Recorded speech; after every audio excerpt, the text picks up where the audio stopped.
ऐसे हार पहनती हैं जिसमें एक सुंदर सोने का क्रूस दिखता है। कभी कभी पुरुष अपने सूट पर एक छोटा सा क्रूस लटका कर पहनते हैं, लेकिन मैं अचंभित रह जाता हूँ कि क्या लोग वास्तव में समझते हैं कि क्रूस का क्या मतलब होता है। आज के हमारे अतिथि हैं डॉक्टर अरविंद लुत्जर, जो लिखते हैं, यीशु के क्रूस के नीचे खड़े होकर उसे मरते हुए देखना और उस उद्देश्य के लिए गवाह बनना जिसके लिए परमेश्वर ने संसार की निर्मित की। आगे वो कहते हैं, यदि आप समझते हैं कि यीशु क्रूस पर क्यों मरा, तो आप देखेंगे कि परमेश्वर के प्रेम और न्याय का मिलाप कैसे होता है। आप पाप के बोझ और उद्धार के सामर्थ को जान जाएंगे। यदि आप यीशु को उसकी निर्बलता, आज्ञाकारिता, दुख और करुणा में देखते हैं, तो आप सीखेंगे कि परमेश्वर आपसे कितना प्रेम करता है। क्रूस एक गहरा आश्चर्य है। उसकी महानता को समय भी नियंत्रित नहीं कर सकता। कोई भी हृदय इसका बोझ सहन नहीं कर सकता, और फिर भी ये हर एक चीज का केंद्र स्थान होता है। इसे पार नहीं किया जा सकता। जितना बेहतर हम समझेंगे कि क्रूस का मसीह के लिए क्या मतलब था, उतना ही बेहतर हम समझेंगे कि इसका हमारे लिए क्या मतलब होता है। इसे समझाने के लेखक और धर्मशास्त्री डॉक्टर अरविंद लुत्जर क्रूस से यीशु के कहे अंतिम वचनों का परीक्षण करके यीशु के हृदय में प्रवेश करेंगे। आज आप जो सीखते हैं वो आपका जीवन हमेशा के लिए बदल देगा।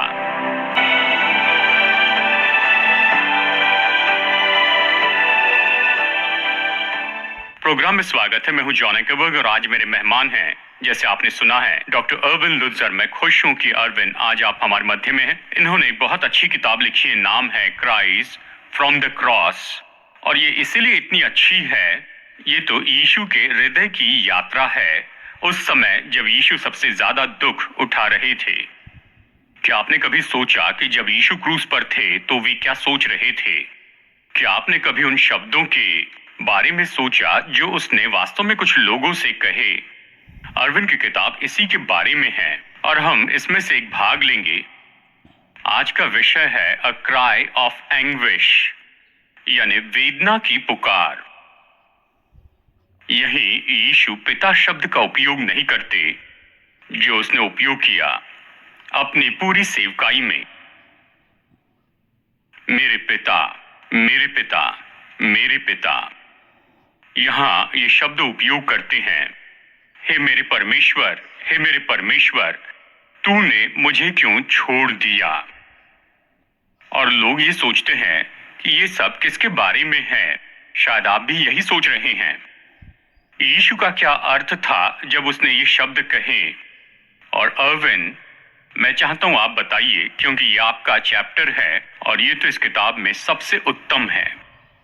जॉन, ये यीशु की ओर से सबसे उल्लेखनीय कथनों में से एक, और ये हमें ट्रिनिटी में ले जाता है। हमें यह समझना चाहिए कि परमेश्वर तो एक है, वह एकता है, पर साथ ही इसे समझाने का सबसे अच्छा तरीका है कि वह तीन व्यक्ति है। और हमें यह नहीं सोचना चाहिए कि पिता और पुत्र एक दूसरे के विरोधी थे। भले ही बेटा दुनिया के पापों के लिए मर जाएगा और पिता के न्याय की आवश्यकता को पूरा करेगा, हमें यह पहचानना होगा कि ट्रिनिटी एक साथ काम कर रही है। आखिरकार परमेश्वर ने जगत से इतना प्रेम रखा और उसने दिया। इसलिए हमें यह नहीं सोचना चाहिए कि पुत्र ने एक अनिच्छुक पिता को प्रेमपूर्ण बनने के लिए तैयार किया। ट्रिनिटी के तीनों सदस्य प्रेमपूर्ण हैं, पर यह सच है कि न्याय को संतुष्ट होना ही था, और यही यीशु ने तब किया जब वह क्रूस पर मरे। अब एक अन्य फुटनोट, और वह यह है कि जब हम यीशु को यह कहते हुए सुनते हैं तो यह वास्तव में संगति में एक विराम था। यह ऐसा नहीं था कि ट्रिनिटी के सार में किसी प्रकार का व्यवधान था। ट्रिनिटी अभी भी एक साथ थी।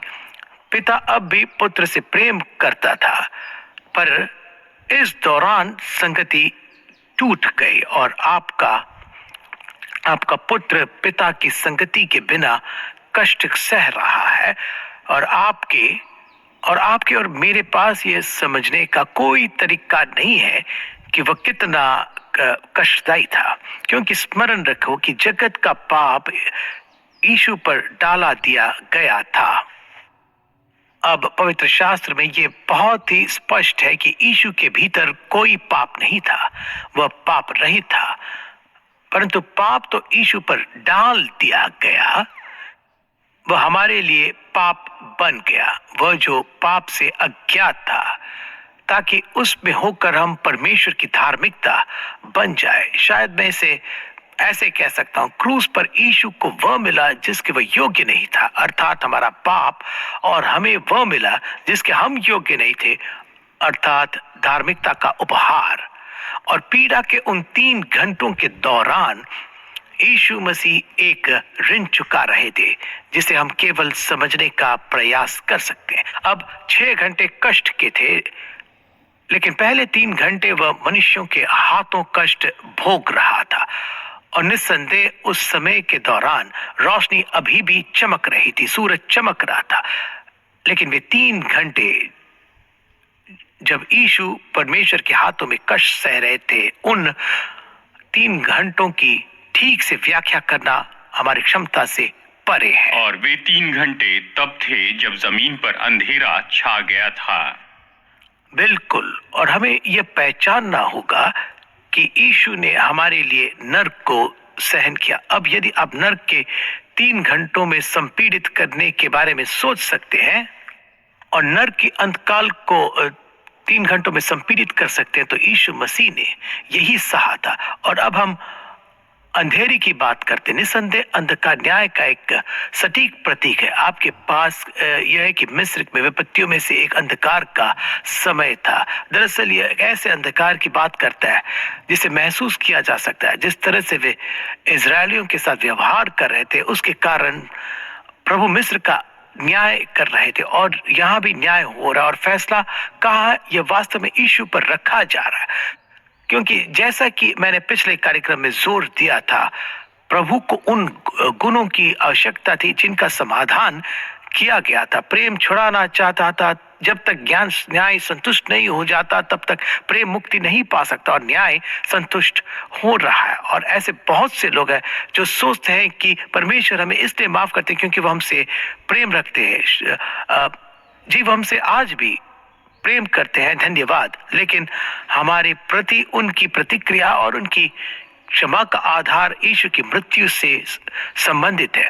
तो यहाँ अंधेरे के उन 3 घंटों के दौरान पुत्र और पिता संगति से बाहर थे, अगर मैं ऐसा कह सकूं तो, और यीशु ये सब अकेले सब सह रहे थे, और आप और मैं इसे समझ नहीं सकते।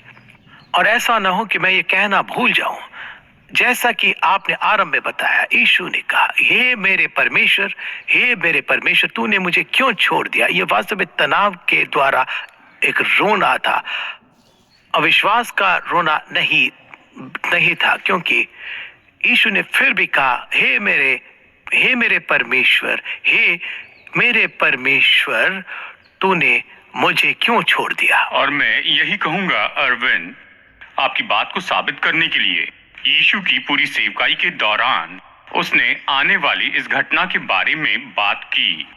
यहाँ तक कि जब वो वाटिका में थे, प्रार्थना कर रहे थे, तभी उसने पिता से पूछा, क्या ये संभव है कि आप इस कटोरे को मुझसे दूर ले जा सके? क्या हम इसे किसी और तरीके से करें? और वो कहते हैं, परंतु मेरी इच्छा नहीं, तेरी इच्छा पूरी हो।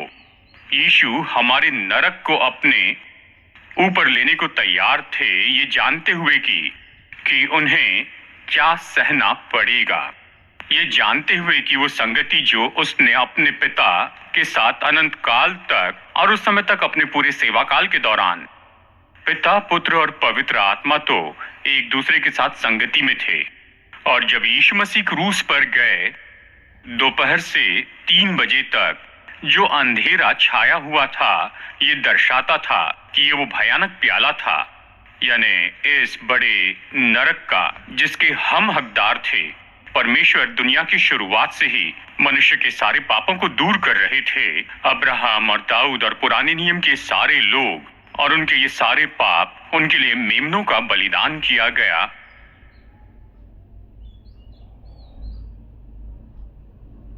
ये तो वो IOUs थे, दाम चुकाने की राह देख रहे थे। और जैसे यूहन्ना बपतिस्मा दाता ने कहा, देखो ये परमेश्वर का मेमना जो जगत के पाप उठा लिए जाता है। यीशु से पहले, यीशु के बाद आपके पाप, मेरे पाप और हर कोई जो हमें देख रहे हैं और भविष्य के लोग और जो भी परमेश्वर हमें समय देते हैं, सच तो ये है कि परमेश्वर ने उन सबको उठा लिया। और ये बात मुझे हैरान करती है, उसने हमारे सारे पापों को यीशु पर डाल दिया। उसने सभी का सारा नरक तो वहां यीशु पर डाल दिया। जोनाथन एडवर्ड्स ने एक बार कहा कि यदि आप अनंत परमेश्वर के खिलाफ पाप करते हैं तो एकमात्र सजा जिसके आप हकदार हैं वो तो अनंत सजा है और वो नरक है। वही सारी सजा है। उन सब लोगों के बारे में सोचे जो अतीत, वर्तमान और भविष्य में होंगे। वो सब उठा लिया गया और यीशु ने इसके लिए भुगतान किया। इसलिए जब अंधेरा छा गया तो लोगों को बताइए कि क्यों, कि पिता को अपना चेहरा क्यों मोड़ना पड़ा और उस समय वो संगति क्यों बाधित हो गई थी। देखिए जॉन, आपने पुराने नियम के संतों के बारे में जो कहा मैं उसे समझना चाहता हूँ। रोमियो 3 में यह कहा गया कि परमेश्वर ने अपनी धार्मिकता घोषित करने के लिए प्रायश्चित के रूप में मसीह को प्रस्तुत किया। तो हमें इसकी व्याख्या कैसे करनी चाहिए? अच्छा, मुझे इसे खोल ले दीजिए। पूरे पुराने नियम में, जैसा कि आपने बताया, अब्राहम की परमेश्वर के साथ संगति थी, दाऊद की प्रभु के साथ संगति थी और हम उसके भयानक पापों के बारे में जानते हैं। और इसलिए ये पाप स्थायी रूप से दूर नहीं किए गए हैं। जैसा कि आपने बताया, जो जानवर लाए गए वगैरह वे काफी हद तक प्रतीकात्मक थे। लोग उस समय की प्रतीक्षा कर रहे थे जब यीशु बलिदान हो गए। और जब यीशु मसीह की मृत्यु हुई तो बाइबल ये बहुत स्पष्ट करती है कि जैसा कि आपने बताया, उन्होंने सभी के पापों के लिए भुगतान किया। अब क्या दिलचस्प ये है कि पुराने नियम में एक बलि प्रणाली थी जहां मेमनों को लाया जाता था, जो बहुत जटिल थी। जिस क्षेत्र में मेमनों का वध किया जाता वहां कोई कुर्सियां नहीं थी, क्योंकि देखिए पुजारी का काम कभी खत्म नहीं हुआ था। उनके पास विभिन्न शिफ्टें थी, जहां एक शिफ्ट जाती थी और दूसरी आती थी, और क्यों उनका काम कभी पूरा नहीं हुआ। तो इसलिए बाइबल कहते हैं कि अब जब यीशु मसीह ने हमारे पापों को शुद्ध किया तो वो ऊंचे पर महिमा में पिता के दाहिने हाथ पर बैठ गया। क्यों? उसने काम पूरा कर लिया, उसने हमारे पापों को ले लिया और ये समाप्त हो गया। जैसा कि हम भविष्य के कार्यक्रम में सीखेंगे तो आपको और मुझे ये समझने की जरूरत है कि यहाँ क्रूस पर क्या हुआ था। और अंधेरा हाँ, लेकिन साथ ही अंत में जीत की पुकार भी, जब यीशु कहते हैं कि हे पिता, मैं अपनी आत्मा तेरे हाथों में सौंपता हूं। और हम उस पर एक संपूर्ण कार्यक्रम करेंगे, क्योंकि यह इस बात का अद्भुत उदाहरण है कि यीशु हमें कैसे मरना सिखाते हैं। उस शब्द के बारे में बात करें जिसका प्रयोग किया गया कि उसे त्याग दिया गया था। त्यागना अपने आप में एक बहुत ही सशक्त शब्द है। एक पिता अपनी पत्नी को त्यागता है, पिता अपने बच्चों को त्यागता है। और जिस चीज ने इसे यीशु के लिए इतना कष्टदायी बना दिया वह परमेश्वर द्वारा त्याग दिया जाना। और आज सुनने वाले ऐसे लोग भी हो सकते हैं जो स्वयं से कहते हैं कि उन्हें लगता है कि उन्हें परमेश्वर द्वारा त्याग दिया गया। लेकिन क्रूस का अच्छा संदेश यह है कि यीशु मसीह को हमारे लिए त्याग दिया गया ताकि हमें परमेश्वर पिता द्वारा त्यागने की जरूरत न पड़े। हम परमेश्वर द्वारा स्वीकार किए जा सकते हैं, उनके राज्य में, उनके परिवार में हमारा स्वागत किया जा सकता है। और जब हम क्रूस को देखते हैं, और मुझे इस पर जोर देना पसंद है, तो आप प्रभु के सभी गुणों को महान प्रदर्शन में देखते हैं। मैं इसे इस तरह भी कह सकता हूं, मनुष्य ने एक कार्य किया, उसने परमेश्वर के पुत्र को क्रूस पर चढ़ाया। यह बहुत ही बुरा अपराध था। शैतान वहां था, वो मसीह को नष्ट करने की कोशिश कर रहा था, क्योंकि भविष्यवाणी यह थी कि वह स्त्री के वंश को नष्ट कर देगा। और इसका मतलब यह था कि वह मसीह को मौत की सजा देने की कोशिश कर रहा था, और सबसे अच्छा जो वो कर सकता था वह यीशु मसीह को क्रूस पर चढ़ा हुआ देखना था। और फिर निस्संदेह तीसरे दिन जब यीशु फिर से जी उठा तो शैतान का एहसास हुआ कि उसकी कोई जीत नहीं थी, पर वो क्रूस पर बहुत हार गया था। यीशु ने एक काम किया, वह मर रहा था। जो धर्म भी था वह अधर्मियों के लिए मर रहा था, और पिता ने उन सभी को उद्धार प्रदान करके जो विश्वास करेंगे और यीशु मसीह में हमारे मुक्ति को पूरा करके एक कार्य किया। पर इससे भी अधिक क्रूस पर हम न्याय को देखते हैं, हम दया देखते हैं। क्रूस पर हम परमेश्वर पिता के प्रेम को देखते हैं, उनका सर्वोत्तम प्रदर्शन देखते हैं। क्रूस पर हम परमेश्वर का न्याय को देखते हैं, और हम उन सभी को उद्धार में एक साथ आते हुए देखते हैं। जी अरविंद, जब मैं लोगों को ये बात करते हुए सुनता हूँ, हाँ यीशु क्रूस पर मर गए, लेकिन मैं आपको बताता हूँ कि मैं इस तरह से जीने जा रहा हूँ कि जब मैं स्वर्ग पहुंचूं कि मैं परमेश्वर को बता सकूं, हाँ यीशु मेरे पापों के लिए मर गया, पर मैंने उसकी थोड़ी मदद की, क्योंकि मैंने ये किया, मैंने वो किया और मैंने ये किया। मैं अक्सर सोचता हूँ कि पिता कैसे प्रतिक्रिया देंगे जब उसके अपने पुत्र के लहू से उसने हमारे पापों का दाम चुकाया, और बाकी कुछ भी उसके करीब नहीं आ सकता है। ये तो उसके अपने पुत्र का लहू था। लोग सोच भी कैसे सकते हैं कि वे कुछ कर सकते हैं? कुछ भी हो, चर्च में जाना, बाइबल पढ़ना, वो प्रभु भोज ले सकते हैं, बपतिस्मा ले सकते हैं, ये सब कुछ कर सकते हैं, वो अच्छे काम कर सकते हैं। क्या आप सोचने से अधिक मूर्खतापूर्ण किसी और चीज की कल्पना कर सकते हैं कि आपका अच्छा काम किसी तरह यीशु मसीह के बहुमूल्य लहू में कोई योगदान देता है? अब जब हम मसीह के लहू के बारे में बात करते हैं तो हम निश्चित रूप से मसीह के बलिदान के बारे में, मसीह के मुक्तिदाता के रूप में बात कर रहे हैं। इस तथ्य के बारे में कि क्रूस पर उसने वो किया जो कोई अन्य व्यक्ति नहीं कर सका। देखिए, यदि आप एक आदर्श व्यक्ति होते तो आप व्यक्ति के पाप का भुगतान करने में सक्षम हो सकते हैं, पर एक अनंत व्यक्ति अर्थात प्रभु यीशु मसीह, जो एक ही व्यक्ति में स्वयं परमेश्वर और मनुष्य दोनों है, वह दुनिया के पापों के लिए भुगतान करने में सक्षम थे। और इसलिए जैसा कि हमने जोर दिया, वह जिस प्रकार की पीड़ा से गुजरे वह हमारी समझ से परे है। जो कीमत चुकाई गई वो बहुत बड़ी थी, लेकिन उसने हमें छुटकारा दिलाने के लिए ऐसा किया। और इसलिए यीशु मसीह का क्रूस हमें हमारे महान आवश्यकता की याद दिलाता है, यह हमें नम्र बनाता है। और बाइबल कहते हैं कि क्रूस ठोकर का कारण है। तो क्रूस का अपराध क्या है? ऐसा है कि क्रूस हमें बताता है, जैसा कि आपने बताया, कि हमारे उद्धार में हमें कोई योगदान नहीं दे सकते। हम जो कुछ भी कर सकते हैं वो यह है कि स्वयं को नम्र करें, और यीशु मसीह ने हमारे लिए जो किया उसे स्वीकारें। और यही तो सुसमाचार का एक महान अंश है। प्रेरित पौलुस गलातियों में, रोमियो की पत्री, गलातियों की पत्री, वो इस बात पर अड़ा है कि कोई भी अच्छा काम जो हम परमेश्वर को खुश करने की कोशिश में करते हैं, कि किसी तरह से हमारे द्वारा किए गए कुछ गलत कामों को, पापों को मिटाने के लिए, ये हमारे ऐसे काम तो काम नहीं करेंगे। फिर भी आज ऐसे लोग हैं अरविंद, एक ऐसा मुख्य तरीका है जिससे लोग सोचते हैं कि वो स्वर्ग में जाएंगे। ओह, मैं तो बहुत अच्छा हूँ, मैं इस साल चर्च में कई बार गया हूँ, मैंने कभी कभार कुछ प्रार्थनाएं की हैं, मैं एक बार अपने पड़ोसी के साथ में अच्छे से रहा। उनके पास ये सभी छोटे कारण हैं, और उन्हें ये एहसास नहीं है कि यीशु ने उस क्रूस पर क्या किया था। मैं इसे उन सभी से स्पष्ट रूप से कहना चाहता हूं जो सुन रहे हैं, उद्धार में आपका योगदान आपका पाप है, यही तो आप योगदान करते हैं।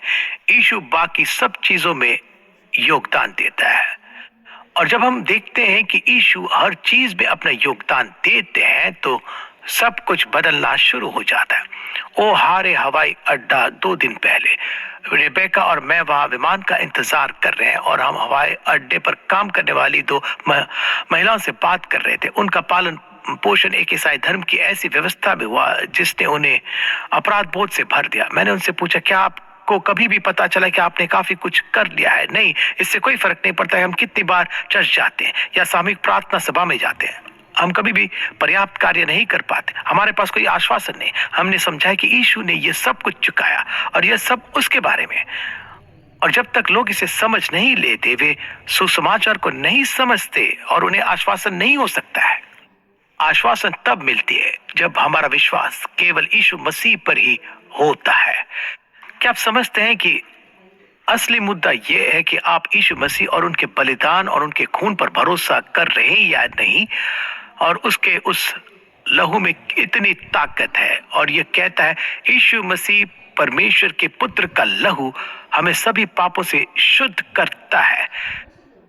यदि यीशु मसीह का लहू हमें सभी पापों से शुद्ध करता है, तो बपतिस्मा के द्वारा दूर करने के लिए कितने पाप बचे हैं। हम कितने पाप कर्म के द्वारा कम कर सकते हैं, कितने पाप दूर कर सकते हैं। जब परमेश्वर ने हमें बचाने का फैसला किया, तो उन्होंने सभी मानवीय अच्छाइयों को एक तरफ रख दिया और कहा कि अनुपयोगी। यदि आपको छुटकारा पाना है, तो मैं इसे पूरी तरह से और अंत तक करूंगा। यदि आप अपने पापों को स्वीकारते हैं और अपने पापों से फिरते हैं और यीशु मसीह की ओर मुड़ते हैं और उनके बलिदान को अपने लिए स्वीकारते हैं, और आप वो अभी कर सकते हैं। मैं आपके लिए प्रार्थना करूंगा, और जब मैं प्रार्थना करूंगा तो आप प्रार्थना करेंगे। बाइबल कहती है जो कोई प्रभु का नाम लेगा वो उद्धार पाएगा। पिता, मैं आपको धन्यवाद देना चाहता हूं कि यीशु अंधकार से गुजरने को तैयार थे ताकि हम प्रकाश में चल सके। धन्यवाद कि उसने अस्वीकृति का अनुभव किया ताकि हम स्वीकृति का अनुभव कर सके। और धन्यवाद पिता कि वह पिता से अलग होने की इस बड़ी पीड़ा के समय से गुजरा ताकि हमें फिर कभी अपने पिता से अलग न होना पड़े। हम प्रार्थना करते हैं कि आप उन कई लोगों के जीवन में काम कर सके जो सुन रहे हैं, और वे मसीह में विश्वास कर सके और उद्धार पाए जैसे वे अभी उसे पुकार रहे हैं। हम यीशु के नाम से मांगते हैं, आमीन। दोस्तों, मैं खुश हूं कि आज आप हमारे साथ में जुड़े, और शायद आनंद अभी आपके दिल में उमड़ कर आ रहा होगा, क्योंकि आप सच्चे सुसमाचार के संदेश को यहाँ जानने लग गए होंगे। परमेश्वर का अनुग्रह है कि वो आपके सारे पापों को क्षमा करने के लिए तैयार है यीशु मसीह के कारण। आपने जो किया उन कामों के कारण नहीं। आपको कश्मकश नहीं करनी है कि पिता को प्रसन्न करे। उसने अपने पुत्र को इस बचाव के मिशन के लिए भेजा है कि आपको बचा ले, और आपको बस उस पर विश्वास करना है। कहना है, प्रभु मैंने पाप किया है, मेरे पापों को क्षमा कीजिए, मैं आपके पुत्र पर विश्वास करता हूँ, प्लीज मेरे जीवन में आइए प्रभु यीशु। और वह ऐसा ही करेंगे। और जब आप ऐसा करेंगे तो ये आनंद आपके जीवन में आएगा, वो अविश्वसनीय होगा। मैं खुश हूं कि आज आप हमारे साथ जुड़े, तो बने रहिए। मैं व्यक्तिगत बात करना चाहता हूं, और मैं अरविंद के बारे में बताना चाहता हूं कि अरविंद अगले हफ्ते हमें क्या बताने वाले हैं। तो हमारे साथ बने रहिए, बस कुछ ही पल में वापस लौटते हैं। बने रहिए, जॉन जल्द लौटेंगे।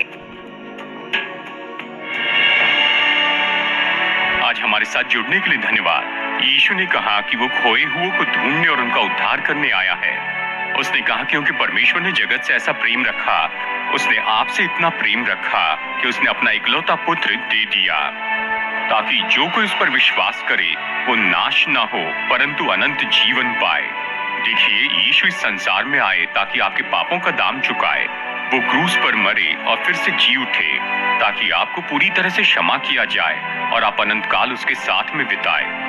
ये कोई ऐसी चीज नहीं जिसे आप अपने भले कामों से कमा सकते हैं। वो उसे आपको एक मुफ्त उपहार के रूप में प्रदान करता है, जिसे आप उस पर विश्वास करके प्राप्त कर सकते हैं। अगर आप इसे अभी करना चाहते हैं और यीशु को अपना उद्धारकर्ता बनाना चाहते हैं, तो मैं न्योता देता हूं कि सरल प्रार्थना में मेरे साथ जुड़िए।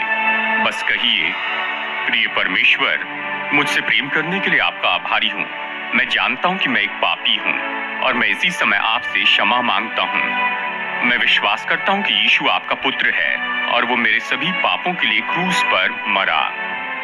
मैं ये भी विश्वास करता हूँ कि आपने उसे मृतकों में से जीवित कर दिया। अभी मैं उस पर अपने उद्धारकर्ता के रूप में भरोसा करना चाहता हूँ और इस दिन से आगे मैं उसे अपने परमेश्वर के रूप में उसका अनुकरण करना चाहता हूँ।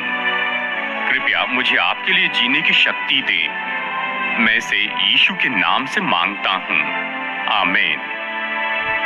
अब दोस्तों, एक दिन मैंने भी ऐसी ही प्रार्थना की थी। अगर आज आपने ये प्रार्थना की है तो मैं चाहता हूँ कि आप जान लें कि परमेश्वर ने क्या करने की प्रतिज्ञा की है। बाइबल कहती है, क्योंकि जो कोई प्रभु का नाम लेगा, यानी कि अगर आपने ये प्रार्थना की है तो अगर ये प्रार्थना की, मैं चाहता हूं कि आप देखें परमेश्वर क्या कहते हैं कि वो करेंगे। उसने कहा वो उद्धार पाएगा।